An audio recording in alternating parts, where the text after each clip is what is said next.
Narito na guys ang ating ginisang munggo na merong pata. Yan, titikman na natin.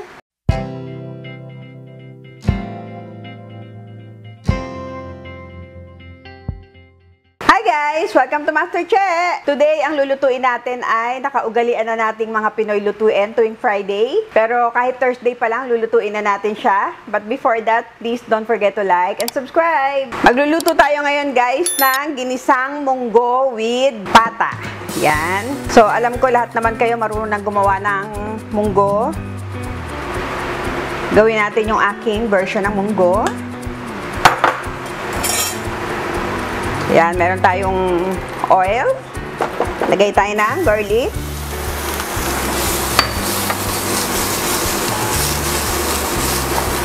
Sa ating onion.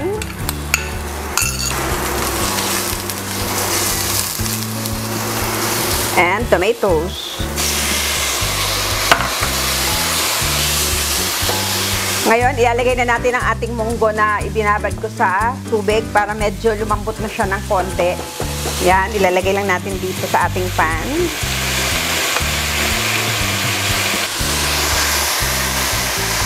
Yan, halo-halo. Timplahan na rin natin siya ng patis.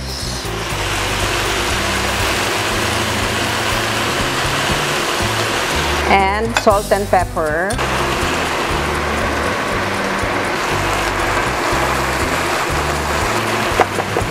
Yan, ngayon, lalagyan na natin ng water.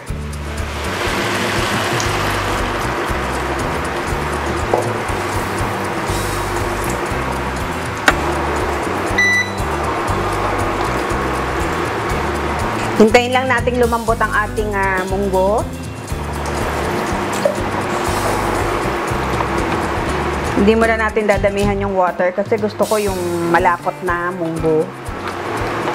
Ayan, ngayon, hintayin lang nating lumambot ang ating munggo at babalikan natin siya pag malambot na. A few moments later. Ayan, ngayon guys, silipin natin ang ating munggo. Ayan, medyo malambot na siya. Ayan, ganyan ang gusto ko. Ngayon, ilalagay na natin ang ating pata. Hindi natin ilalagay lahat para meron tayong pang-toppings later. So, lagay lang natin yung maliliit. Pampalasa ito sa ating munggo para mas lalong sumarap. Etong pata natin ay pinalambot ko na at pinray ko na. Kaya ayan, malutong siya. Ayan, lagay pa tayo para mas masarap.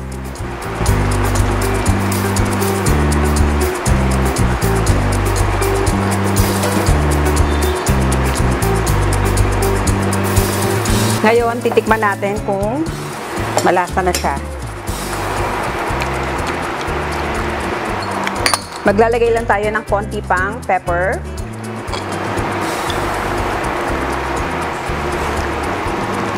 Yan. Tapos maglalagay tayo ng isang siling labuyo.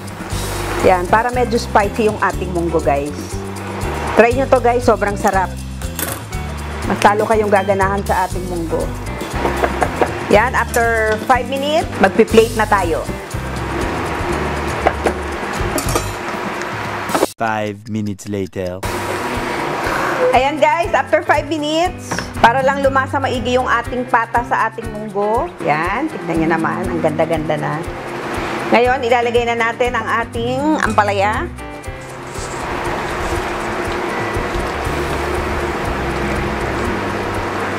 Ayan, and that's it guys. Tapos na ang ating ginisang munggo.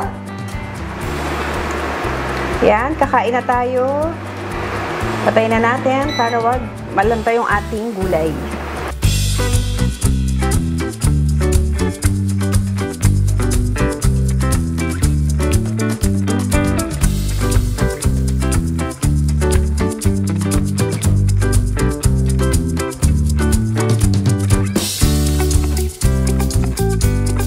Narito na guys ang ating ginisang munggo na merong pata. Yan, titikman na natin. Siyempre gusto ko yung merong pata. Ito guys, yung unang subo para sa inyo. Nice. Yummy. Yung pata natin, lasang chicharon. Sarap. Saka ang sarap niya kasi medyo spicy na konti. Na-miss ko yung munggo, guys. Ang sarap.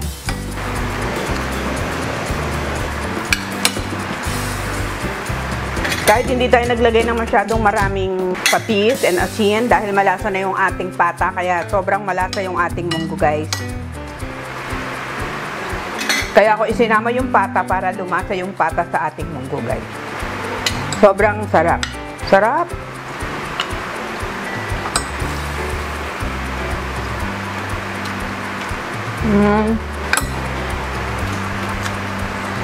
Ay, ang sarap, guys. Nakakabusog. Sana, guys, nag-enjoy kayo sa ating munggo. And please try this at home. Ang sarap-sarap. Napakasimpleng gawin. Pwede pa kayong maglagay ng kung anong gusto nyong sahog sa ating munggo. And please don't forget to like and subscribe and click the notification bell para every time may bagong video ay manonotify kayo. Thank you so much and God bless you all. See you again next time.